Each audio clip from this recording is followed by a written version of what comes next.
Mudhara Kimbo pamanamba wauya kuzorekodha chimboti manyiro kachakapera timbotanga tanzwa tione kutotangira papi Mudhara. Haiwa song zvayo andava kuzorekodha. Ndichatanga kuimba neshona ndozoimba nechirungu. Ndo song yandava kuzorekodha saka dzinenge dziri 2 in 1, 1 in 2. Alright. Saka chimhanye Mudhara. Shona goes like this.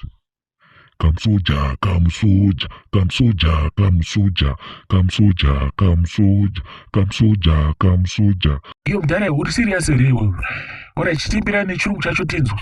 Come soldier, come soldier, come soldier, come soldier, come soldier, come soldier, come soldier, come soldier.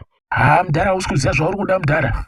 Mudhara iwewe tanga wambonoita serious wozodzoka Mudhara.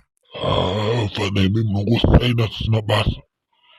Ndosamuzongorova zvimabhongo neziguka ndamunosaina fana imimi. Saka fana imimi hamusi kuda kundirekodha. Musi kuda kundirekodha inini. Imi mafana imazimudhanso imimi mafana maghetto youths munongoda imimi kutsika mamonita mega pamashows. Munoti hatidi kuatsika onhai. Totodawo kuatsika mamonita iwayo. Musade kushaina mani mafana imimi. Ingondirekodha ndizvatsikawo mamonita iwayo.